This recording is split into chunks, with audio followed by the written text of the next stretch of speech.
Hello students, welcome back to the biology class. So in the last class we did chapter number 14, respiration in the plants, and we learned that glycolysis is the common respiratory pathway for every living organism, whether the organisms are aerobic or anaerobic, whether the organisms are prokaryotes or eukaryotes.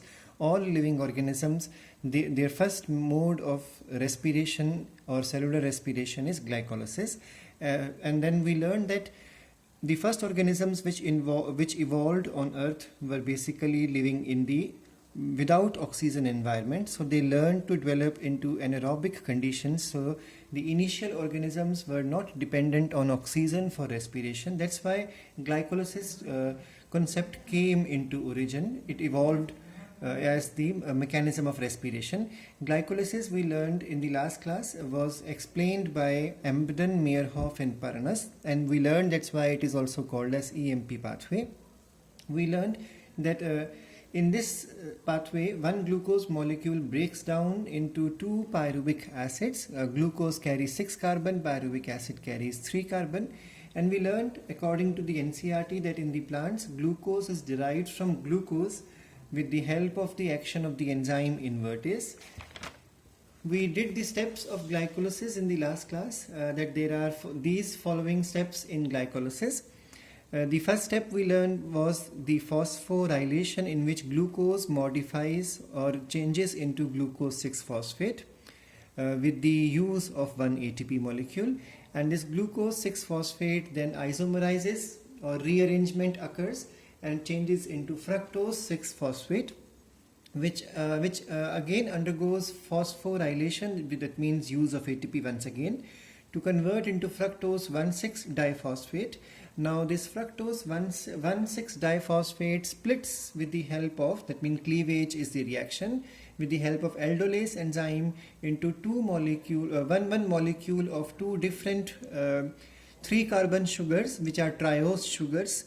The sugars are called as glyceraldehyde 3-phosphate or 3-phosphoglyceraldehyde, also written in short form as PGAL, and the other sugar formed is dihydroxyacetone phosphate, also represented as DHAP.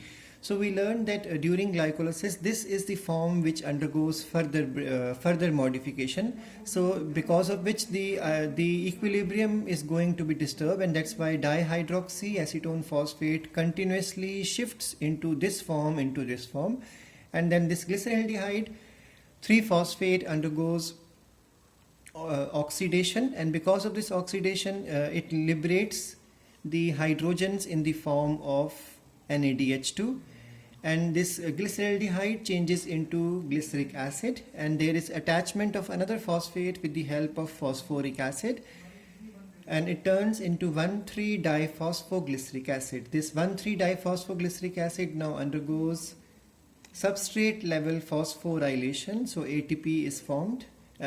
Please remember, these steps are considered one time. From here onwards, steps are taken 2 times, because each one of them will be causing the formation of 1 pyruvic acid, total 2 pyruvic acids. So this 1,3-diphosphoglyceric acid modifies into 3-phosphoglyceric acid, which again mutates or isomerizes into 2-phosphoglyceric acid, and finally dehydration occurs, which gives rise to PEP or phosphoenol pyruvic acid. This phosphoenol pyruvic acid again undergoes substrate level phosphorylation to produce pyruvic acid.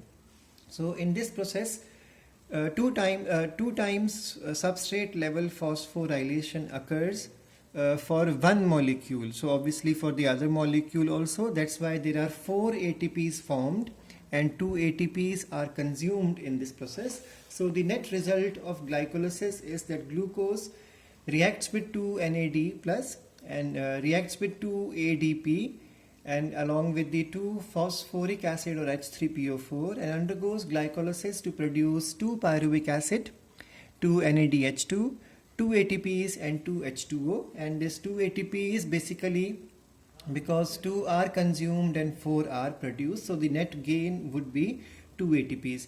In this process, 2 NADH2 are also produced, which will later enter into ETS. We'll be learning about that later in mitochondria, and this one NADH2 give rises to 3 ATP. So obviously 2 NADH2 will give rise to 6 ATP.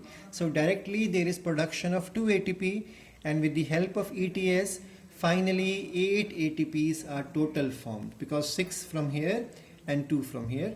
So this is how 8 ATPs are produced as a result of glycolysis. And then remember that there are 2 pyruvic acids are also formed, which will enter into the next mode of respiratory metabolic reactions. We also learned in the last class that there is something called a substrate level phosphorylation. So it's a type of chemical reaction we learned that in which a phosphate rich compound transfers one of its phosphate group to a substrate. So for example, we can consider this also as an example. Even this one can be considered as an example. So whenever there is phosphate getting attached to any compound, then it is called as phosphorylation. So here you can see phosphoenol pyruvic acid reacts with ADP and liberates its phosphate, and finally pyruvic acid is formed. So in this process also there is formation of ATP. Otherwise we can consider ATP liberates its phosphate and which joins with glucose. So this changes into glucose 6-phosphate. These all are examples of phosphorylation, whether ATP is used or whether ATP is produced in it.